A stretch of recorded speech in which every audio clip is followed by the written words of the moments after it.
Chegg is a tech company that was once worth $12 billion.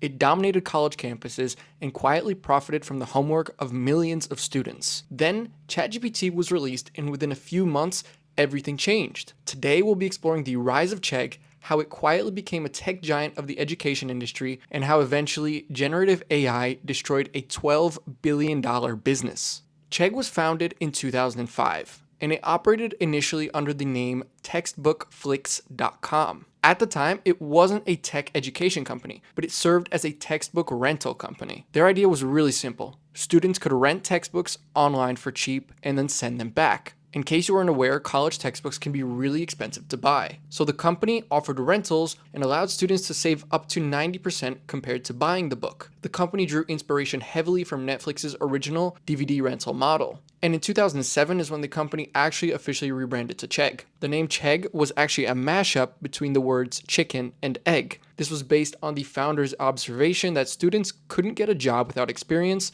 and couldn't get experience without a job. Chegg positioned itself as an educational bridge, giving students access to academic resources they otherwise could not afford. Textbooks were just the entry point for Chegg. Over the years, the company pivoted into digital services, launching Chegg Study, which was a full-service subscription model for step-by-step homework help. They then launched online tutoring, essay writing tools, and live Q&A features where students could post questions and get answers fast, sometimes within hours. In 2013, Chegg would go public, and from there, it embedded itself into college life. By 2020, the company had nearly 6.6 million monthly paying subscribers, and Chegg had become a study habit that was deeply embedded in the modern college learning process. For most students, especially in the STEM fields, it wasn't a matter of whether you used Chegg, but rather how often. At the core of Chegg's business model was a simple principle: answers on demand. Students paid a monthly subscription of around $15 to $20, getting access to a growing database of step-by-step homework solutions.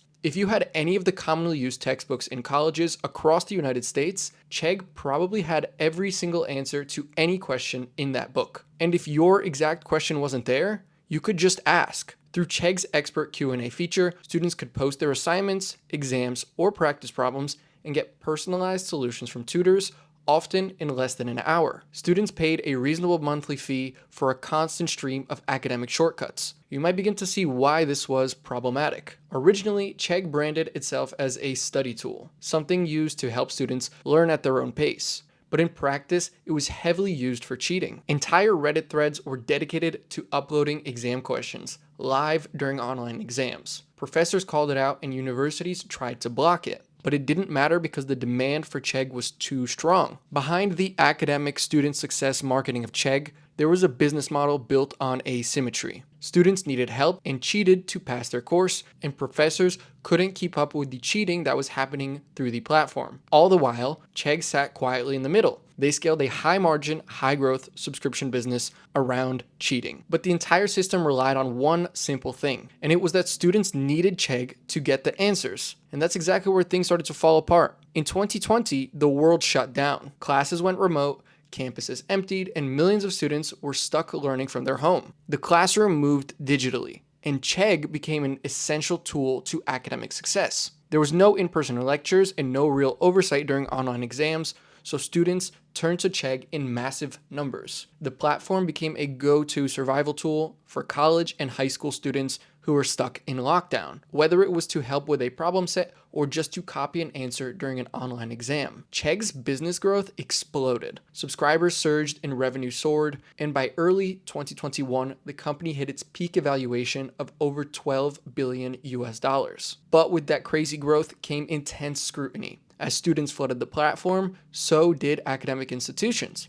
Professors accused Chegg of enabling widespread cheating, especially during remote exams. Students were uploading exam questions in real time and getting step-by-step solutions back before the exam was over. At Boston University, professors found chemistry and physics students using Chegg during their online quizzes. At Georgia Tech, final exam questions in physics showed up on Chegg during the test. The school cross-checked Chegg access logs and timestamps, offering amnesty to cheaters who came forward and failed the rest. Ironically, Chegg was the platform enabling all of this, and then they cooperated with schools to help track down the very students that it was profiting from. They built the ecosystem and then played police when it got too big to ignore. But none of this drama really slowed Chegg down because the demand for the tool was too high. They had struck gold by building the perfect business at the perfect time. But eventually, something faster and free showed up. In November of 2022, OpenAI released ChatGPT. At first, it was mostly a novelty. It was a smart chatbot that could write poems, summarize documents, and explain random facts. But students are clever,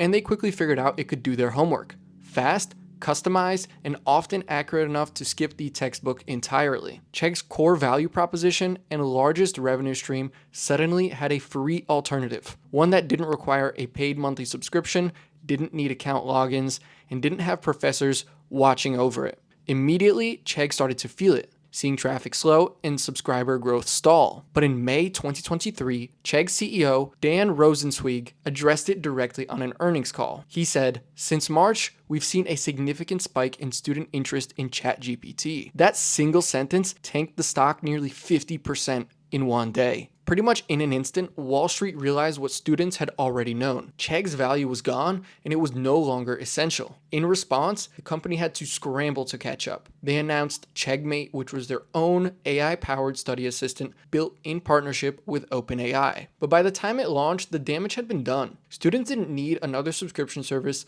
layered on top of something they were already getting for free. The perception had shifted. Chegg wasn't a study tool anymore, and it was just an overpriced middleman. Between late 2022 and mid-2025, the company's value absolutely collapsed. From a lockdown high of over $12 billion US, Chegg's market cap dropped to under $200 million today. That's an over 98% collapse, wiped out by the very technology it tried to embrace. Chegg didn't die because of bad marketing or even bad product, but because ChatGPT made Chegg entirely obsolete. Chegg's entire business model was built on controlling content. They owned the answers and charged students for access. That worked when information was scarce, and finding solutions to textbook problems felt like finding gold. ChatGPT blew that model apart. Rather than paywalling answers, it offered infinite answers immediately. While this shift was happening, Chegg stayed still and got comfortable. Unfortunately, I don't know if Chegg would have ever been able to prevent this. Maybe they could have come up with some creative solution, but by the time they launched their own AI product, the brand image had already shifted. Chegg is now a cautionary tale, and that's not just for the education technology business, but for every business built on selling access to information. Disruption doesn't always come from inside your own industry. Sometimes it shows up from unexpected places. On a surface, this is a story about a business getting outpaced by a competitor, but underneath, it's about something a little bigger. It's about how AI has reshaped the value of knowledge itself. Chegg helped millions of students, and for over a decade, it made learning easier, and for better or for worse, made education more accessible. But in a world where information is now free, instant, and pretty much unlimited, Chegg's time was up. Thank you for watching Heavy Signal. My name is Nick. I really hope you enjoyed that video. If you're interested in watching more business content like the video you just watched, definitely consider subscribing, and I'll see you in the next video. Bye-bye.